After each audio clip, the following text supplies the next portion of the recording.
the show. I'm Phil Vischer. We're here on the podcast. I am here with Skye Jitani. Hi, Phil. Hi, Skye. And we have a guest. Neil Carter. I was going to say your name at some point. I was helping you out just in case. Maybe I didn't want them to know yet. Okay. Maybe it was supposed to be a surprise. Did I steal your thunder? Isn't there a Nell Carter? Isn't that African American yes, actress? the actress. Give me a break. Okay, no relation? I've never gotten that before ever in my life. No. Yeah, no, we're not related. I know. I get that a lot though. Really? You might need to scoot up a little bit to the mic. Okay. Just so Yeah, you know. okay, think radio. Yeah. This Okay. is like radio, All right. not like Except- TV. Gotcha. This is not TV. Disregard the cameras. Okay. Theme song time. All right. Hey, it's a podcast. What do you know? Hey, it's a podcast. And we got video. Hey, it's a podcast. So lend an ear. The Phil Vischer podcast starts right here. We'll talk to Skye, but no Christian too, because she's not here. But we've got Neil Carter here for you. Hey, it's a podcast. So lend an ear. The Phil Vischer podcast starts right here. The Phil Vischer podcast starts right You should have done it as Here. a French P, because Christian's in France. Why? Oh, Christians in France. I forgot. Oh, that would have been good. We're back from being interrupted by the FedEx man, which also, that happens on high-class productions. Right. Forgot about Too? Taco. You forgot about Taco the Bell? Like the Colbert Report, every now and then they have to cut because the FedEx man has to deliver something.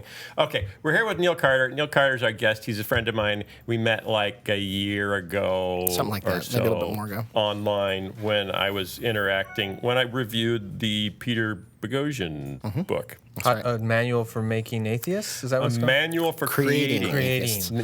Atheists aren't made. They're created. Oh, wow, nice. But He not did- by an intelligent designer. He did not choose that title, by the way. So that was your one of authors those, never that was do. one of those publishers things, and actually Really? it probably miscommunicated the point of the book. Probably. They just but want a it's title gotta that's be catchy. provocative. Oh, yeah, he told me what It was his clickbait. title was. Right, exactly. Clickbait. I'm facing that right now, actually, with a The whole world publishing is issue. clickbait. Good luck with that. Neil Carter is a high school geometry teacher, a father of 5. 5? Yes. That's a lot. It's a long Geometry? You story. get to specialize just in geometry? It's a big enough school. Oh, wow. Almost like a quiverful. And a writer for Pathos.com. He lives in Jackson, Mississippi. Now that's south. That is in the South. Yeah. It is Okay, the just South. checking. He mostly writes about living as a skeptic and former evangelical in the heart of the Bible Belt. He's the director of group development for recovering from religion. That's a thing. It's a thing. It's a. It's a thing people do. Oh, I know it's a thing people do, but it's an organization. That's something with people that do name. who are still religious. Exactly. Do you... Go ahead, I'm sorry. not done. I just want to jump right in. He's got more. He's a charter member of the Mississippi Humanist Association. Have you found a second member yet? Yeah, there's plenty. Okay, in Mississippi? Yeah, believe it or not. Okay, and he's the state representative for both the Secular Coalition of America and for the Openly Secular Campaign. Do you think at some point all these organizations need to kind of... Get together? Yeah, is there too... Make some macro organization? need some critical mass. Right. Well, Just like the Christian world. it's kind of like where we denominations. don't have too much fragmentation. yeah, No, try no. to put the Baptists and the Presbyterians and the Methodists all together into one group and see how that works. We can't even get the Southern Methodists and the Northern Methodists Exactly. back together. Where are you from originally? Jackson. Really? 'Cause you don't sound that southern. It depends on who I'm talking to. I see. I don't mean You're to. a shapeshifter. It just does that by accident. Okay, so tell us your story. You grew up, I assume grew up in church because it was Jackson, Mississippi. Right. What, Well- what kind of church tradition? Southern Baptist. Okay. My background is Southern Baptist. As we see. My pastor was Frank Pollard, who was pretty well known at the time. He was on the Baptist Radio Hour for a number of years, and it's a good church, and it still is. My family's still very connected to it. It's a large church. It's about $10 million budget, that kind of size, like 5 stories. So it's a mega church, and that was my world. And I was in that world probably until my mid-20s, and then the next 10 years were in the house church world, which is how I knew Frank. What made that change? My study of the New Testament. I became enamored with the idea of primitive Christianity and the idea that if we're, as a good Baptist, I was wanting to try to duplicate the New Testament experience as much as possible. Right. And in my personal... Acts 29. Yeah, my study led me to looking for a more, decentralized, open meeting-based kind of participatory type church experience. And so that led me to the house church So world. 10 years. In 10 that. years. Before we get further into the story, overall, was that a positive Yes. move away from mega church to house church? Or Yeah, I loved it. Okay. It fit me very well. I was never fit very well for traditional church ministry. And I went to seminary and I did the Bible degree thing, but I just didn't want a traditional pastorate. So I was always drawn towards more of what I saw as a Pauline method of, you have a job, and then your ministry is something you do when you're off of your job. Did you try making tents? Well, I didn't actually, Literally? because I'm not that good at making tents. I can't even camp out very well. Me neither. It's okay. But I did teach school, so that was a choice to intentionally make a job, a profession that was not, my ministry would not be dependent upon that. That's a growing movement, too. There's a lot of momentum. Intentional Right. bivocational ministry, right? And you led the house church? You I started was an elder in the church. It was a larger movement that I was becoming a part of that was based in Atlanta and eventually moved to Jacksonville. The movement itself kind of had its center move, but Jacksonville, Florida. Oh, okay. It was a small but international network of house churches. Okay. And So it was a big bunch of International House of Church? The it was IHOC? churches that met in homes, but on purpose, not as a temporary thing. This where they get a building. This wasn't Church Multiplication Associates, was it? No, it wasn't associated with them. But it's all a part of a larger house church movement that probably started in the 90s or so. Okay. And that was... was this the 90s? Are we talking... well, I moved in 2000. 2000, okay. So, and I wanted to as early as 95, but I had to wait until my wife was convinced to move. So then we eventually did it and did that for about 10 years. And it was a good experience, yeah. And it fit me really well. And before long, I was taking leadership positions. I was writing a book. And I was going and helping plant churches in other places, and got to travel around with that some and do some, ministerial type things. But then I quit. And then you had a Damascus Road experience. In the and it reverse. was Richard Dawkins who appeared to you. Right. Said, Neil, why are you persecuting me? Yeah. No, you said in a couple of interviews, I noticed that you always had an inner skeptic. And I didn't really identify with many of the people who wrote about atheism because they came from a background so different from mine. Right. Their background was really they had never been inside the faith that I grew up in, so they didn't know how to relate to it. And that's always been a disconnect for me. So the popular narrative is that when somebody is grown up and completely enculturated into evangelicalism, or whatever you want to call it, the popular narrative is, well, people give that up or they walk away from it and they may declare themselves an atheist, not for any kind of theological or intellectual reasons, but because they've just had horrible experiences. Right. That is the standard narrative. That's the standard narrative. And it's wrong. And that's what I want to get to, is your Then why narrative. is it standard? Well, it's the assumed narrative. It has to have happened at least once, right? It's standard because it fits what people's preconceived notions are of what should be the reasons why. Well, if you believe that your faith is entirely rational, then you would believe that if somebody leaves it, it can't be for rational reasons. Irrational. It must be for irrational reasons. It must be for personal reasons. Okay. And I didn't have a bad experience. I have bumped into people who have. But even the people who have had bad experiences, when we talk through why they left, the bad experiences just sort of opened up questions for them, and then the questions themselves led them to leave. But in people's experience like mine, I didn't have a bad experience. I had a good experience. I just fought my way out of it, decided I didn't believe it anymore. And how long did that take? A long time. It was a good 4 or 5 years of processing, but I think there came a point where I just decided I was in my mid-30s and I had to start thinking more deliberately through the things I was always questioning, and then it happened kind of quickly, probably a year or two. I would call that quickly, because there wasn't anybody to talk to about it. I didn't really have anybody I could connect with, and so it was something I kind of had to go through by myself. I tried to talk with some friends, but it was a very emotional topic for them. Bump into Penn and Teller on a regular basis. Well, so you didn't find, was there anybody in your house church community that you could be honest with about, hey, I got serious questions here. Yes, about there were. We were kind of on the cutting edge of a lot of things because it was pretty radical to be in a house church. especially if you grew up in my world. So I think what we're going to take away from this is the house church is really creating atheists. Yeah. Right. That's a manual for creating There you go. atheists. Right, become a house church. Form a house church. Well, and some would say that the progressive Christian movement is a gateway drug to atheism So as well. the answer That's is probably everyone true. just has to stay in big Southern Baptist. If you could megachurches. just stay evangelical, if we then stay fundamentalist, Yeah. even better. Right. Stay fundamentalist. Actually, fundamentalist is one of the worst things to do because what happens is most of the people who end up jumping all the way from one end of the spectrum to the other came from fundamentalism. I've noticed that. I don't know if you, yeah. I've noticed the Pendulum swings, angriest atheists Are the ones who grew up often fundamentalist. have, You're right. fundamentalist church camps in their backgrounds. Right. I can't identify with that because growing up Southern Baptist in an urban sort of setting, if there is such a thing in Mississippi, I did not grow up fundamentalist, and we would have distanced ourselves from that. Okay. Although I would contend that fundamentalists and evangelicals believe the same things. They just express them differently. It's a stylistic That difference. would be an interesting conversation. Well, there's some truth to that. I mean, can you name something that fundamentalists believe that evangelicals don't believe? Well, you go back to the 50s with Graham and the whole emergence of the neo-evangelical movement, and a lot of it was the false choice they saw as you either believe the Bible or you adapt to cultural engagement. And Graham and others came along and said, no, you can believe the Bible do both. and engage culture, and that's Right. what became That's a evangelicalism. difference of expression, not of Right. belief. It's a philosophy of cultural engagement yeah, and I ministry. think more and more rather than separatism. You might see it in how to define inerrancy. In forms of inspiration. Do evangelicals believe differently about inspiration than A lot fundamentalists? do, Yes. actually. It's changed. Yeah, I guess it depends on who you whether, ask. Whether Yeah. it's word for word inspiration or because the evangelicals I hang with believe there are mistakes in the Bible. Most fundamentalists do not. Right.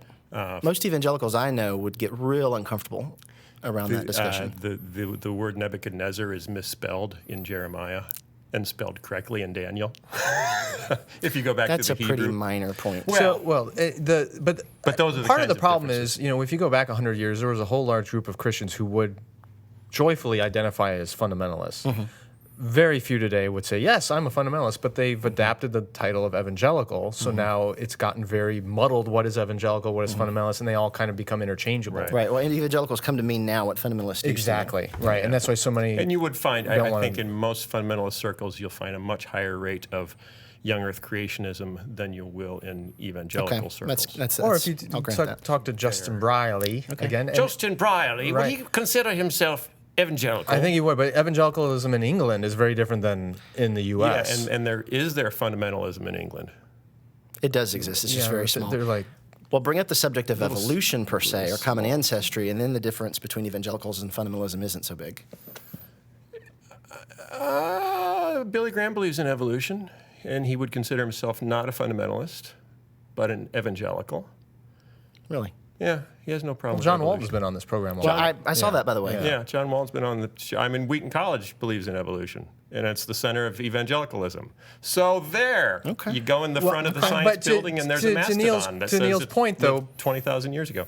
I think you do need to differentiate at times between academic evangelicalism, anti-rights, and John Walton's all that, and popular Yes. Well, evangelicalism, and that's which I think you're probably absolutely correct. This is kind of the conversation that I've had with Peter Boghossian Mm-hmm. over how the word faith is defined on the street level versus Right. what Sure. it really means. the problem is there's a massive gap between really informed evangelical thinkers Right. and the mass populist evangelicalism that's out people there. in the pew. The people in the the pew. people There you in the go. pew. Okay, and that's so- true on multiple fronts, including political issues, on and on and on. So your inner skeptic said, "I can't do it no more." Is your inner skeptic Irish or Scottish? It I'm should really be. hoping. It should be. I can't take it no more. Captain. I can't out. You said that. Yeah, something over like that. a decade. Mine probably has more of a southern accent to it, but okay. Depends on who you're talking to. My byline on the It varies. website is skepticism with a bit of a drawl. Oh. Just a bit of one. I can't take, but I can't. You can't Just- do the just- drawl. It sounds and then be a skeptic. inherently It's- unintelligent. I know. Well, I it's, agree. It's like it just doesn't. Okay, yeah, we get in trouble fairly often for perceived slights of the South. And it's okay when Christian's here because she's from the Yeah, South. she's and she from can defend Mississippi. them, but Is she really? Yeah. We're from in Mississippi. Laurel, I know where that is. Laurel, Mississippi. There's a, She's there's talked a, about it like every other podcast. Yeah, there's a big golf tournament there every year, Labor Day. Yeah. yeah. Her father was Reagan's Undersecretary of Agriculture, Something like that. Okay. so she grew up very, very Republican. Okay. Right. Okay. So your inner skeptic said, "I can't take it no more." It took how many years to Unpack it. come out? Well, I mean, the process of coming out was a gradual one for me. At first, it was to my family, or really to my wife, and that was traumatic. That was difficult. I'm sorry, this takes so long. That's okay. We got the whole hour. Did you keep this journey from her, or was she aware of and then you kind of disclose it, or was it like bombshell? At the house church, did you say, now that my wife is out of the room, I got to tell you what I'm struggling with? No. Okay. I just pulled out of leadership in the church when I got to the point where I realized I couldn't do it authentically anymore. And there's a lot of church environments where you can go through the motions for years and nobody would know the difference. Right. But in the kind of environment where we were in the house church, I mean, when your heart's not in it, it's like you're toast. You're saying it's hard to be a fraud in the house church? Very hard, yes. See, that's why people don't want to go there. Yeah, no exactly. House church for me, thanks. It's not going to work. So it was, you're either in it or you're not. And now, when I first tried to dip a toe into those waters, I found it was a very emotionally difficult topic for her. I was trying to feel out the waters, and at one point, I think it's fair to share this. I had asked her. Just to feel things out, could you see yourself being with me if I weren't a Christian? And she's like, but that wasn't our deal, That's not who I married, and that was a good point. I mean, she sort of made a point that was very authentic. Was it in your vows? Was it in your vows? It was understood. Because isn't that yes. a little bit like saying, it sort of is. Could you see yourself still being with me if I was 50 pounds overweight? It's different. No, it's yeah, very different. I agree. That is different. Okay. It's very different. Okay, but it's something that's not in your there's vows. an understood. Our wedding was a worship Better service. or worse? Our wedding was a worship service. Our wedding was not about us. It was about Christ in the church. Okay. I mean, it was as religious a ceremony as you could get, and when driven by both of you equally. Yes. Okay. Yes, it was. We were on the same page. Okay. And that's what made it difficult, was when I was no longer even in the same book. You left the page. I wasn't even in the book. Yeah. I was in a different I library. had a counselor tell me years ago that the most important thing about two people when they get married is not who they are, but who they're becoming. Because obviously, And the you point don't of know what that is yet at 22. Yeah. So when the point you guys were married, you're on the same page. We were very much on the and same then page. over time, And we remained on the same page for many years. I think we had a very good marriage for a long time. We were married 16 years, and I would say 14 of them were very good. That's how long my parents were married. Really? Well, that's how long I have been married. yeah. It was very good. It was very good. But we did not have tools to work through this. And that was the problem, is that when it came time for us to work through our differences, there was no middle ground. There wasn't anything that I could find that would Right. say, here's how people on opposite ends of this spectrum can find common ground. Right. And because we couldn't find that, we failed to find a way to keep going forward on the same path. Do you think that if you hadn't been living in the Deep South, there may have been more of a chance of Are you finding? blaming this on the No, South? but some of these resources are just, if you were in New York City, it may not have been as scarce a place to find that kind Right. of. I think it has more to do with being a part of a very conservative background religiously, more so than a regional thing. Because now that I've gotten out and seen a lot more of the country, I realize that what I thought was kept in the South is actually everywhere. It's just that you have to go about 20 minutes out of the city, and then suddenly you're in the South again. That's why I say everything below I-80 for me is the South. Yeah. Well, and everything 20 minutes out I read of a really town. good article about the influence of specifically the Southern Baptist Convention on the entire On rural America, on everywhere. North America. Right. Not even just in the There South. are Southern Baptists in Minnesota. Exactly. It's big Southern Baptist country. Yeah, Obviously, you absolutely. can't use a compass. It's crazy. It's crazy. Yeah. So I think it's not just a matter of a regional thing. Although I think that if I were living in a more metropolitan area, it might have been easier to find somebody in a middle ground. But that still wouldn't fix the problem that in our background, we didn't have a lot of respect for people who were not from our background. Right. You know, I mean, there's a certain set of values that you put at the top of your list, and any therapist who didn't have that as their list of priorities would not have been acceptable. So we just were stuck in a place where there wasn't a lot of flexibility to the faith that we were a part of. I can't name names, but I actually know a couple in New York City who are both very well-known people in their fields. They're on TV all the time. One is a committed evangelical, and her husband is an atheist. And you go, and no one seems to think this is a problem in New York.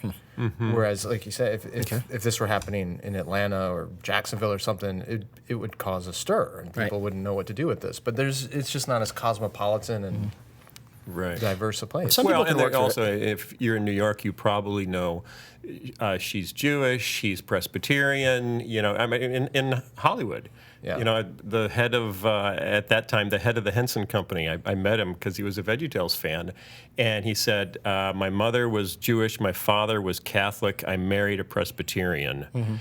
The only thing we can agree on for our kids is VeggieTales." That's great. Bringing the world together around It's vegetables. the UN. It's the Coca-Cola. We know thing. since the time that we split up, a resource has come out written by Dale McGowan called "In Faith and in Doubt." And it's a book specifically for that purpose. It's a book that's written to couples who are on different ends of the belief spectrum, not just in Christianity, but in multiple kinds of Christianity and even in some other faiths.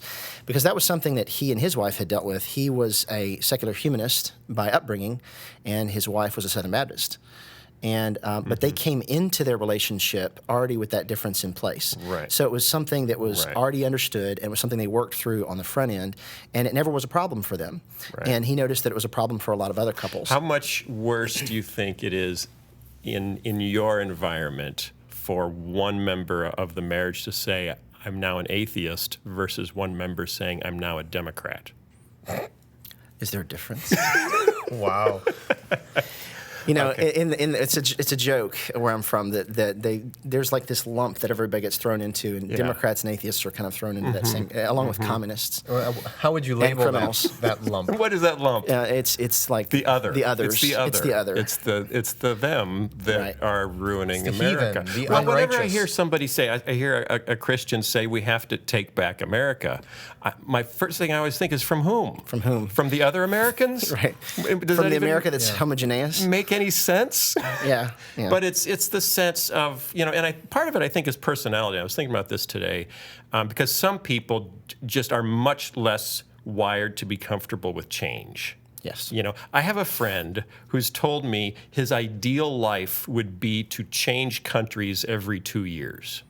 That would be his ideal. Like move to a different Yes. country, not change a country every 2 years, because that's pretty ambitious. You know, move to a different country and start everything from scratch. And to me, that sounds like hell. That's not. That's a like bit a much for me. definition of, because I like routine and I'm not crazy about change. And I realize that makes me, you know, like psychologically more likely to be a conservative and to say, "Oh, kids these days," and to turn into the cranky old. Right. Which you've demonstrated repeatedly on this podcast. I've been told that I stray into get off my lawn territory, and I have to keep an eye on that, because I have to say, now, is this generated from a well thought out belief, or is this generated from my discomfort with different? And the best way to challenge that is to build relationships with people who are different from you. Yes. But that's uncomfortable, and he won't do that. Do you know any atheists we could have on the show? I'm sure I could find one or two. Okay, that would be fantastic. Yeah. Okay, so All right.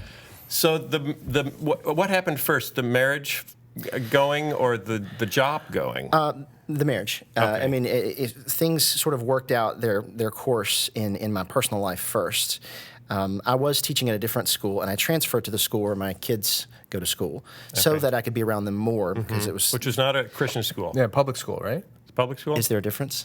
Oh, come on. We're in the north. Technically, it's a public school. Technically. Okay. In Mississippi, there is no difference. Okay. In fact, in public schools in Mississippi are more aggressively Christian than the private schools are. Why? I think it's that they feel that there's a calling there and an agenda that God has put them in this place to shine a light on this dark area, which happens to all be Southern Baptist. But the private schools have this greater diversity of people, religiously speaking. I don't know. It's hard to explain. I grew up at a small private school system that had Jews and had Hindus and had Christians, and they were very careful about how they did things. Like we were a part of the group that brought See You at the Pole to our area the first year that it went national. Okay. In fact, there's this great scene where we videoed when we did ours, and the principal wouldn't let us meet around the pole because we had an ACLU member's daughter in our. This is the private school. This is the private school, Okay. and they always made a big deal about anytime there was an open demonstration of faith, and they felt like the school was too complicit in making it, a group-wide thing, and doing it around the flagpole just seemed too demonstrative to them. So he said, "You're going to have to do it somewhere else." You just put up any old poll. So we just put up a poll. You did, really? We did. What we did was we got those Rest of us for the rest of Have us. poll. we we'll put up pray. we put up our own poll, and the scene where we put it up was Yeah, so so dramatic. It was a great Iwo Jima-like? shot. Yes. Yeah. And so we got that, and the next year for the national promotional video, us putting that up was like the final shot, like freeze frame, cut, print. You were a poster boy for See we You at the were. poll. We were. Yeah. I mean, I helped bring it to Mississippi. How far you have fallen. How far I've fallen. Okay, but you were teaching. So my point is that Yeah. that was a place that worked really hard to not be sectarian. Yeah. But was it an officially Christian private school? No, but Okay, everybody so it was- there almost was Got it. Christians. Well, Just you had a Except small for the minority that ACLU wasn't. kid. Right. There was like one or Yeah. two. But then I go to the public school system, and it's just like overtly Christian. I mean, all of the teachers are very demonstrative about their religion. And so what happened was one of the children in my class. What went grade and- is this? These are seventh graders. my I was daughter's teaching in middle seventh school history, and they were stalking me on Facebook and saw that I had liked an atheist page. So they came to school the next day. And did you do that not thinking anyone would notice? What was I it? had 'Cause not that's yet like figured. a little public. I had not yet figured out that That's it was like one picture on your feed of you wearing a dress. Just Right, one right. little picture. So what happened was I did not realize that you could hide your likes, and I would have at the time because I was very much in the closet as Okay. far as being an atheist is concerned. What's the point of liking if you hide your likes? Well, I have because lots of likes I hide. Why like? it's a long story. Well, anyway, so she asked me in front of the class, "Are you an atheist?" And I refused to answer the question. Was it geometry? Yeah, no, this was history at the time. Oh, you're teaching history. They moved me into math to get me out of history because they were afraid that I would lead the children astray.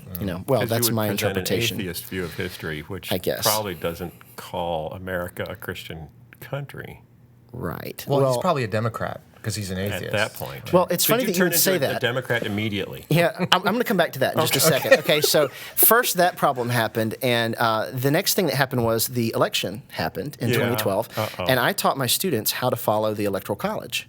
Well, if you know how to average state polls, which is what Nate Silver did, you can relatively closely predict who's going to win an election, especially if it's not real close. And in this particular year, it wasn't that close. Yeah. So 2 weeks before the election, we predicted 50 out of 50 states correctly by seventh graders. That's good. They did it themselves. We wrote the Electoral College number on the board and left it there for 2 weeks, and the day after, it was perfect. Wow. We got it completely correct. Okay. So my principal came into my classroom before and he was class really started. impressed? She said, was really impressed? She said, "You will not speak of this today." And I said, "This is the day after the election." I said, "My students have been following this for weeks, and they're excited." And she said, "You will not speak of it, and if anybody asks you about it, you will tell them you're not allowed to discuss it. And for the rest of the year, if anybody asks you about the election, you may not discuss it in your class." So what happened was these kids were going home Because after, Romney lost. Yes. Because these kids were going home and they were saying, "Mr. Carter says that Obama's going to win," which is not true. I was showing them how to track the polls. Right. They thought you were But they were going advocating. home and they were all Right. watching the same news channel, which You're was letting telling seventh them, graders do your own PR. apparently. See, that may not be a good choice. So their parents were watching certain news channels that said Romney was going to win in a landslide. Right, So that got right. back to the principal, and so Mr. then she Carter began to says limit you're me. Wrong. So yeah, she probably thought I was a Bill Democrat. O'Reilly. Actually, I was Okay. the most objective teacher in that whole department because I was not giving my opinion about any of these things. But anyway, Your math was clearly skewed Democrat. apparently. So then they moved me out of my history class in the middle of the school year to a math class For a because reason given? I had said something about how the next year I wouldn't mind teaching math because I'd already had run-ins with this principal about, Okay. well, at the beginning of the year, we were talking about ancient history, and I talked about ancient human civilizations because it was world history, and that was part of our curriculum. Yeah. And they You said... went back too far? I went back too far. And hands started going up. And they said, "Mr. Carter, human civilizations can't go back 10,000 years because the Earth's only about 6,000 years old." And I said, "Where did you get that idea?" And they said, "Well, let me tell you." And the kid went home, and his dad was a principal at one of the other schools in the district. And they wrote out a whole genealogy with years out beside it and said, "Here you go." And I let him present it to the class. Okay, can I ask an inflammatory question? Go for it. Uh-oh. Should I get my Where ukulele? do Mississippi's public schools rank nationally? Oh, man. They're not at the top. Did you just say that out loud? I'm just curious. Not at the top. If Christian was here, I have friends in Mississippi. if Christian Good was friends. here. I'm a teacher in They're Mississippi, private so schools. Yeah, okay. Right. There you go. Do you have But a at any follow-up rate, question? It is interesting. I grew up here, so I'm not in Mississippi, obviously, and there were occasional moments where, in public school, political issues or religious issues, whatever, would kind of come into but it was never a factor really in any of my classes, and I got to know various teachers and understood some were atheists, some were Christians, whatever. It was just kind of like, all right, we're all here, let's get along. It wasn't an issue. You're But in a suburb of Chicago. Yeah. Yep. I think that. So it's just interesting hearing how public schools can be so dramatically different in a different environment. Well, the standards actually called for me teaching the things I was teaching. I was following the standards. Yeah. But the parents were the problem. The parents disagreed. Always the I problem, wonder right? how much that has changed over the last 50 years, because it feels like there is more a withdrawing or a reaction against the culture as the culture that we see on the news and on TV appears less and less what we remember about our shared Christian past. We think we remember. We think we remember. Yes, we falsely remember. Remember when we had slavery? Wasn't that Christian? The one that we think we remember. Right. And as we get further from that, and you can tell me if you disagree. In some areas, like if you live in Chicago, if you live in New York, if you live in in a major urban area, people that reflect that new diversity. If you live I grew up in Muscatine, Iowa. Okay. There were not many from the LGBT. Right. That you know of. In my church, at least. Okay. At Mulford Evangelical Free Church, down by the Kent feed plant. Not many. Probably. So the notion of, wait a minute, they're marching and they're dressed crazy and they're acting really crazy sexy, is a very foreigner, other, it might as well be communists coming over. And it makes you very defensive. But then I moved to Chicago, I work in advertising, I find out some of my friends are gay, and they didn't look like the ones on TV. Suddenly it's, It challenges your stereotypes. Right. Yes. And that's been the strength of the entire LGBT movement over the last few decades, was familiarizing the American public with appealing gay characters in movies, TVs, and then getting to know people like Ellen DeGeneres on TV, where it's like, well, the happy homosexual people. next door. Now that we all know the happy homosexual next door, they're not as other. Right. And the next phase is for the happy atheist next. Yes. Yes, that's where I come in. And that was actually one of my. But first, okay, wrap up your job. Okay, so Then you they were moved me to a teaching- math class. Yeah, I 'cause think I did math well. Is by nature atheistic, so that's Right. okay. Well, the joke I always tell is the one that him at Meta gave, which is there's not that much room for atheism in math unless you get to imaginary numbers and you say this number's imaginary, just like God. There's really no other place that you can try to. And you did that? No, of course not. There's no chance for propaganda for atheism in math. So Little, yeah. no, none. Anyway, so I did math, and I'm still teaching math because I found Are that all the math teachers atheists? Is that where they congregate them all in Mississippi? Little there humanist aren't a math whole lot bubbles. of atheist teachers in Mississippi. Why? There's got to be a handful. Do they just stick them all in the math? Some of them are department? biology. Can you teachers, get actually. Biology? Yeah. Can you get That's a gotta be teaching tough. degree if you're an atheist? Sure. Because you got yours just, when you were Christian, and then you switched. Yeah, there's not actually a thing in the certification requirements that specifies that. Even in However, Mississippi? if you're a very open atheist in Jackson, Mississippi, it might be difficult to get a job. Yeah. Have you found that to be the case? Well, we'll find out in the next few months What's going on? because I'm not going to continue teaching at my current post. It didn't fit me very well. It's inner city, which I've done before. I did that in Atlanta. I worked for a relatively inner city-ish school system there too, but there were more resources. And in Jackson, Mississippi, all of the resources have fled the city, and it's just a very difficult situation. So it's not a good fit for me, and I'm looking for what's next. Because you're more of a big budget geometry teacher. You want to do those big experiments. Well, let's put it this way. Geometrical experiments. I had a He wants class. computer graphic shapes, not the wooden blocks. Right, that you gotta right. deal with. Word. Well, I would like to have at least enough desks for all of my students. That would be a good place to start. Wow. I had 33 Boy, students. first world I problems. know. I had 33 students and I had 26 desks. This is so like liberal entitlement right That's here. a great Yeah. opportunity to do math together. That's right. What's wrong with this, kids? Group Can work. You, can you figure out? Okay. Yeah, So, but you're still employed, and you hope that you can Well, continue to I've do resigned from that job. Oh. It really was not working for me. Did you pray about it? No, no. The students had discovered the blog. Skye just gave me a dirty look. Did he? Yeah. The students. Apparently, I went too far. You know what though? It's funny you should say that because on my first day at the job, they actually led us all in a giant group prayer, like 3,000 of us. In fact, The whole school? the whole staff. Was it sectarian? I'm not sure that's legal. Yeah, the man stood up and had us all recite this shepherd psalm together. And he kept yelling for us to do it Well, it's louder Jewish and and Christian, louder at and least, louder. right? It's downright ecumenical. You got a couple. All right. It's more than one. Hey, It was you technically hit two birds with one illegal. shot. That's a pretty good Might prayer. be Muslim too. They're people of the book. I don't know that they do the shepherd psalm, but okay. So at any rate, that didn't go over very well. So you could say that I have prayed at that job because we Okay. all had to were forced to. Yeah. I didn't really actually recite it, but Oh, well, there you go. instead I actually informed the American Humanist Association that my school system had an issue with sectarianism. Ratted 'em out. You're one of those. I did, and so I Oh. contacted a friend at the HA, and they Wolf in sent a sheep's letter. clothing. Yeah, I'm worse actually. I'm a wolf in shepherd's clothing because Jesus talks about that, John 10. yeah, that's right. I'm one of those. I'm going to throw the book at him. That's right. So it hit the local papers that a teacher that was unnamed had ratted out on the school system for being this demonstrative during their And a mandatory quick search meeting. of Facebook came up with the only teacher at that school who likes atheist They had causes. a picture of the prayer. He's the only one who had his eyes open. Right, They right. knew who it was.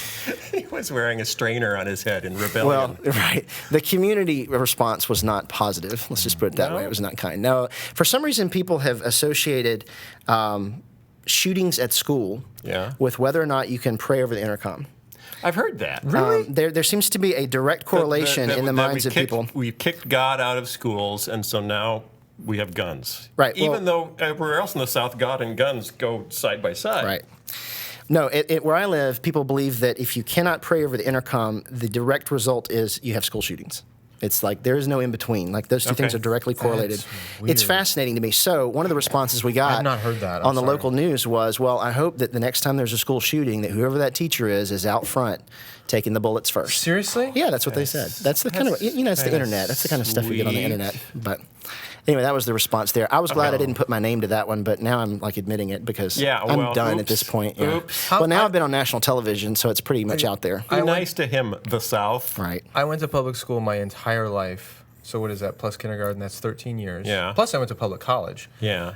There was never a prayer over an intercom, and I don't think anyone was ever shot at one of my I think schools. I remember, like, Iowa, kindergarten, first grade, the day starting with a hymn played over the intercom.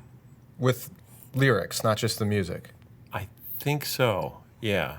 There was a weird... See, that must have protected you then through your whole public school career. You're just kind of covered from bullets. No shootings. Right. Zero. Hunting accidents, yes.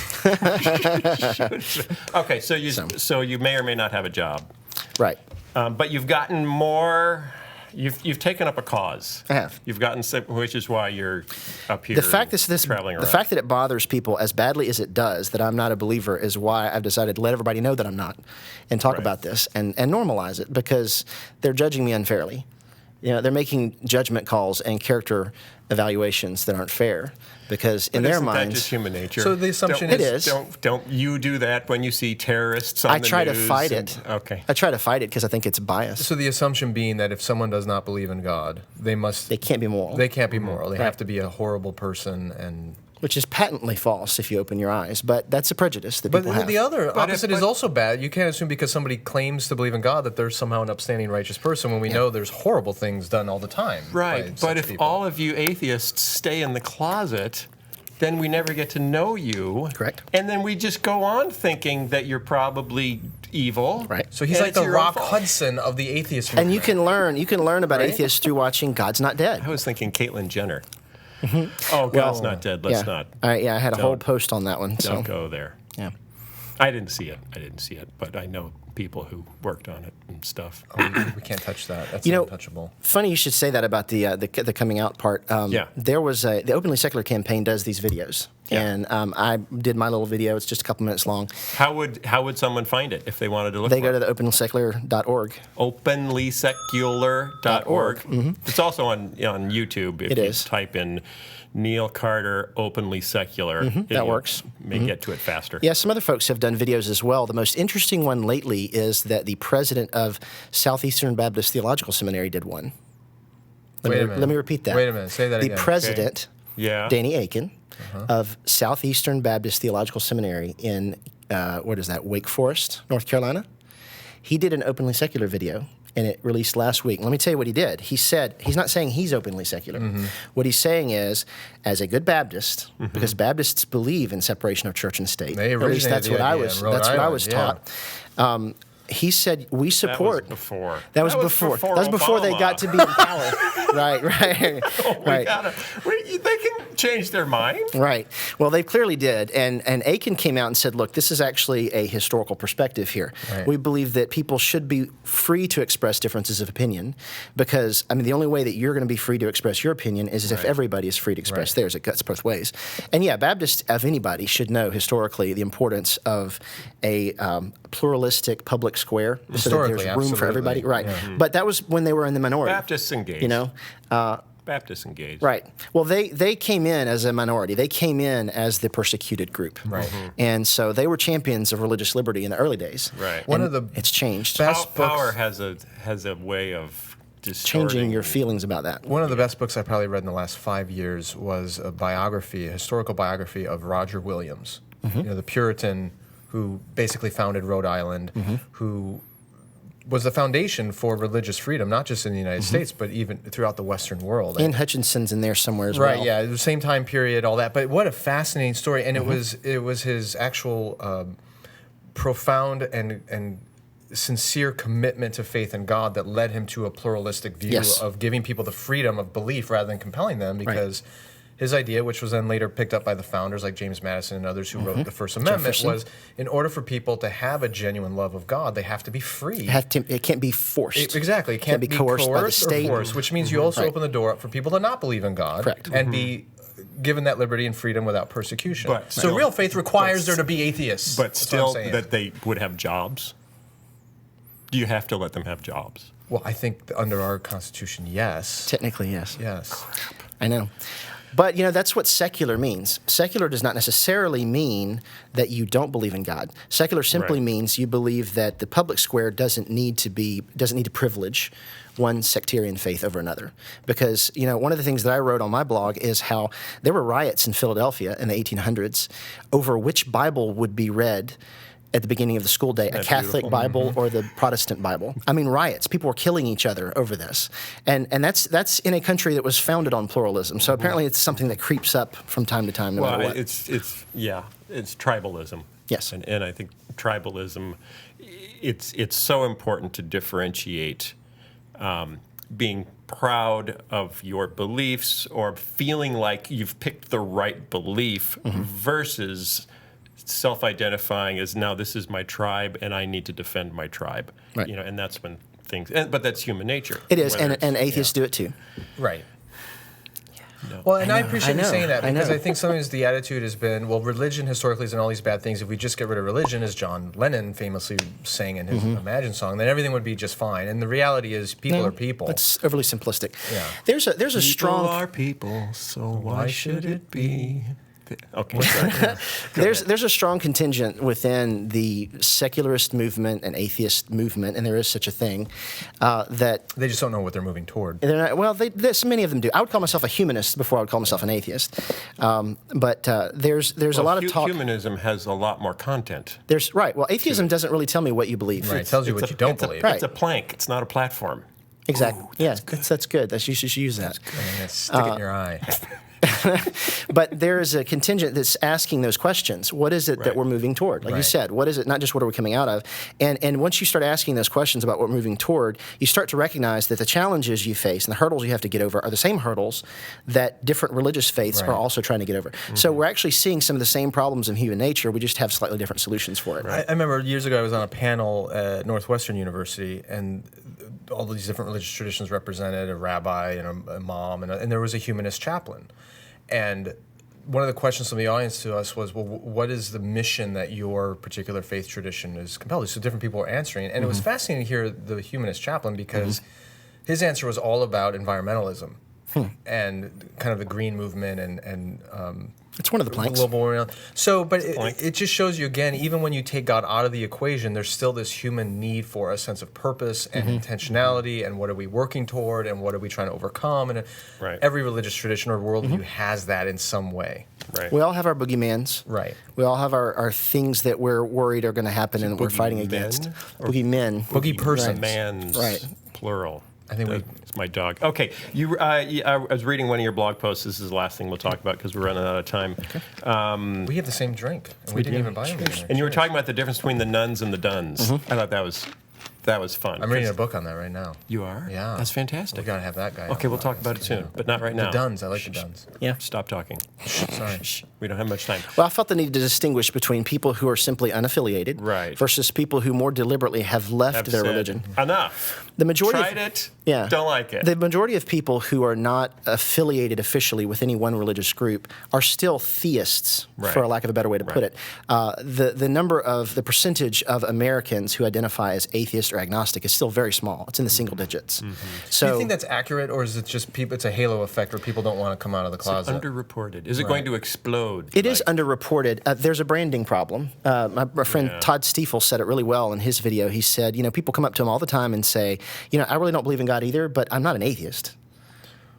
Okay. Right. What do you mean by belief? Well, then? Is it, Right. Well, and we can get into quibbling over definitions. Club. Right. I don't want to be in your club. It's a branding problem because it seems to be an angry club. Right. And we're working on changing that. Because I saw Richard Dawkins on late night TV, and he seemed, frankly, he seemed angry, a little arrogant. Well, the same exists on the other side. As there's opposed people who to say, the Christians that I see I believe on in late night Jesus, TV. but I really don't want to be a Christian. Baptist Church. Well, as Gandhi said, I love your Christ, I don't like your Christians. There you go. Well, there's lots of nice atheists out there.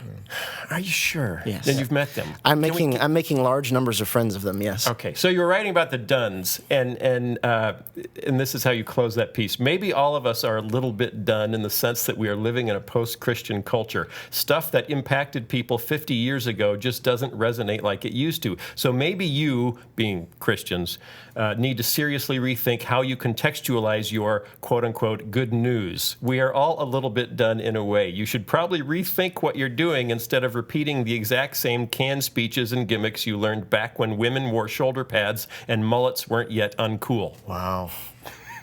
I like that one. Hating on the 80s. Yeah. Those were the days. So that's fun because you talk about the notion that you say if you feel that everything you're doing is dictated by God and is unchangeable, then you're unable or at least unwilling to learn anything new. And I do. It's the closed-mindedness of. Well, it's the notion that God has asked me to do this, and if this is of God, how do you challenge that? It doesn't matter how poorly I do it. And the results don't matter. And the results don't even matter.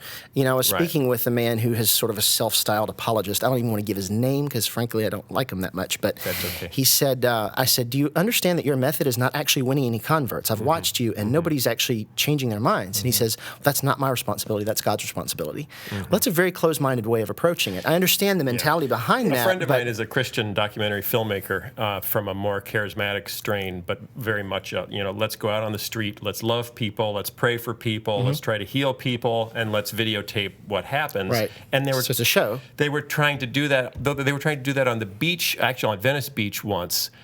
And there were 3 guys with "God hates fags" signs and bullhorns standing there. And they finally went over to them and say, we're trying to love people. Why are you doing it this way? And he said, well, because God wants us to tell the truth, and speak the truth. We need to end these people are in sin and they're going to go to hell. And my friend asked him just directly, okay, how many people have you seen this turn around? Good question. And he said, a couple. And he said, how long have you been doing this here? Years, probably. He said 30 years. Wow. Yeah, you might want to try some other options. I'm not an expert. Let's just back up, put the car in reverse, yes, and consider a different path. I think some of the people I've talked to, they fear the other extreme, which is, well, we need to adapt our methods and our message so much so we can win all kinds. And you see, 20,000 people showing up at a church. Which is also the megachurch thing. Well, it depends. But then some people accuse, well, you've lost the message. You've watered it down. You know. So there's these fears on both ends, and yet they both err too far. One on the side of practicality, the other side of tenacity to orthodoxy, or at least what they perceive to be orthodoxy. See, when I make teaching stuff, what's in the Bible or VeggieTales or whatever. You've gone from vegetables to puppets. I mean, that's... See, I'm adaptive. I'm adaptive. But I tend to look at it as like, will this make sense to my kids?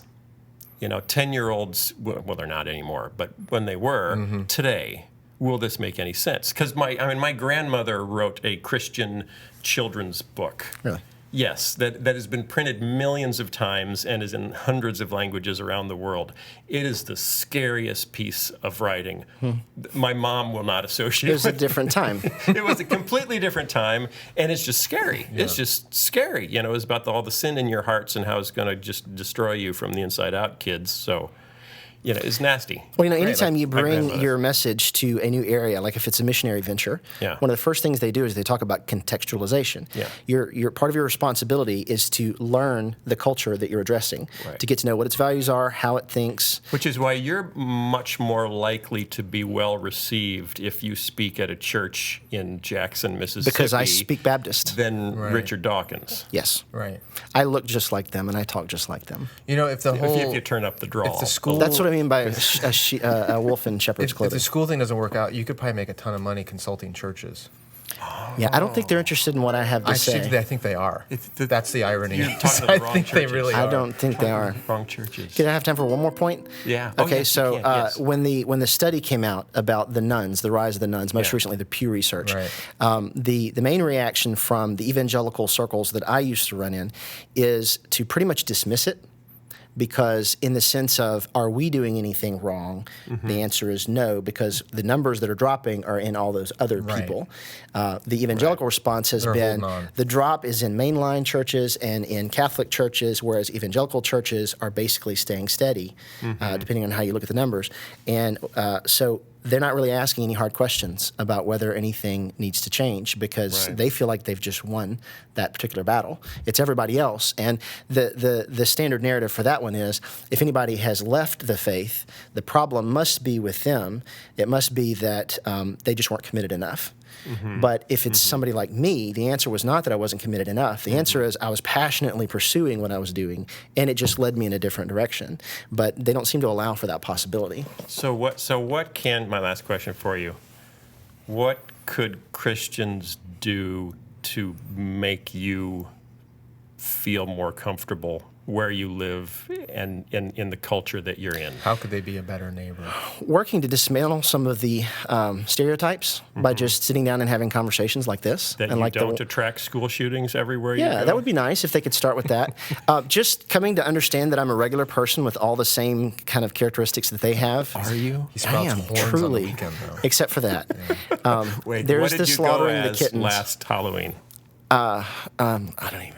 So you're admitting you celebrated Halloween? Yeah, I mean, Answered that question. I just want to verify it wasn't anything with horns. My girls dress up like Just princesses, and Homestuck is apparently a thing they're into now. If What? you've ever Homestuck, it's a subculture. Don't even. Homestuck. It's don't. Is that related to home church? No. Oh. It's a webcomic. It is? Okay. It is. What help us out? What else? What can we do for you? Yeah, just What can we? There's roughly 10,000 relatively thoughtful, except for 7 of them, Christians out there. Listening. To start by reading Godless and Dixie, and no, seriously, your blog and interacting at Patheos. Yes, Okay. and interacting because I'm not just writing, and people like me are not just writing to tell everybody what we think. We're writing to start a conversation and to keep one going because I don't think I've got the world figured out either. And I'm benefiting from these conversations. I'm benefiting from thinking through, because I don't think I have the solutions for the world either. I think we're all trying to figure these things out ourselves. Are we all in this boat together? We are. And so that's something we have in common. We may not agree on what happens after we die, but we know that we're here together before then. But isn't global warming because of gay marriage? Right. And apparently, and this is where we have a hard time coming up with solutions. So finding common ground would be nice, and if we could both agree to try to do that, that would make a huge difference in terms of relationship building. Okay. Do you know my piece of advice for more antagonistic atheists? Okay. You're not helping. Because when people feel attacked, they get defensive. They do. And that happens on both sides. They do. So particularly, and this really isn't helping, and I've talked to Peter Boghossian about this, when atheist scientists correlate science with rejection of God, it creates a false dichotomy that you either have to reject science or reject God. And for most people in America, they feel more attached to God than to science. Right. So now you're actually hurting. So science right. loses out, so you're hurting science. Well, both sides are feeding that problem, unfortunately. I know. Not on this podcast. No. But not on this We podcast. don't feed anyone on this Heck, podcast. no. Right. Okay. We're not terribly popular with our young Earth creationist brethren, though we love them dearly. And we think they love us. Maybe. Oh, Neil, how does it feel to be on a podcast with a bunch of Christians? I hope we made you feel at home and that we didn't make you roam all around an industrial park to find our building. Now that you're here, thanks for being willing to tell your story to me and Skye, because now that we know you, you're a great moral guy. Though we still wonder what you went trick-or-treating as last Halloween. Thanks for coming, Neil. My pleasure. It's really nice to have you. And if you ever get up here again, Okay. we'll have you on again. Love to. Okay. Thanks for coming. See you next week. See you guys.